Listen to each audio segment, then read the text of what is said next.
গত বছরের মেতে আওয়ামী লীগের কার্যক্রম নিষিদ্ধ করে প্রজ্ঞাপন দেয় অন্তর্বর্তী সরকার। তাই আসন্ন ত্রয়োদশ জাতীয় সংসদ নির্বাচনে অংশ নিতে পারছে না দলটি। দেশের বাইরে অবস্থান করা দলটির শীর্ষ নেতৃত্ব 12 ফেব্রুয়ারি নির্বাচন বয়কটের ঘোষণা দিয়েছে। এরপরও সারা দেশে অন্তত 2 জন নেতা পাওয়া গেছে যারা আসন্ন নির্বাচনে প্রার্থী হয়েছেন। কার্যক্রম নিষিদ্ধ আওয়ামী লীগের সহযোগী সংগঠন যুবলীগের পদে থেকেই নির্বাচনে প্রার্থী হয়েছেন ব্যারিস্টার তৌফিকুর রহমান। যুবলীগের কেন্দ্রীয় কমিটির সদস্য তিনি। স্বতন্ত্র প্রার্থী হিসেবে লড়বেন নরসিংদী 5 আসনে। এর আগে দ্বাদশ সংসদ নির্বাচনে তিনি দল থেকে মনোনয়ন চেয়েও পাননি।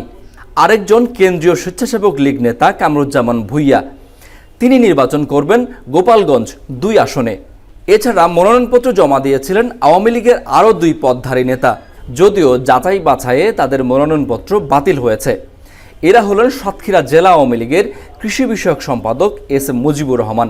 তিনি সাতক্ষীরা 1 আসনে প্রার্থিতার জন্য মনোনয়নপত্র জমা দিয়েছিলেন। মোহনপুর উপজেলা কৃষক লীগের মহিলা বিষয়ক সম্পাদক হাবিবা বেগম মনোনয়নপত্র জমা দিয়েছিলেন রাজশাহী 3 আসনে। আরও কয়েকজন আছেন যারা বিভিন্ন সময়ে আওয়ামী লীগ থেকে বহিষ্কৃত হয়েছেন, কিন্তু অন্য কোনো দলে যোগ দেননি। এরকম নেতাদের মধ্যে আওয়ামী লীগের সভাপতি মণ্ডলীর বহিষ্কৃত সদস্য আব্দুল লতিফ সিদ্দিকী প্রার্থী হয়েছেন টাঙ্গাইল 4 আসনে। তিনি এই আসনের বেশ কয়েকবারের সাবেক সংসদ সদস্য।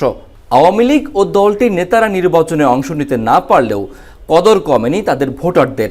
স্থানীয়ভাবে বিএনপি, জামায়াত বা স্বতন্ত্র প্রার্থীরা আওয়ামী লীগের ভোটারদের টানতে নানা অঙ্গীকার করছেন। বিশ্লেষকরা বলছেন, আওয়ামী লীগের ভোটাররা জয় পরাজয় নির্ধারক হয়ে উঠতে পারেন, কিন্তু শেষ পর্যন্ত তারা কতজন ভোট কেন্দ্রে যাবেন তা নিয়ে আছে প্রশ্ন।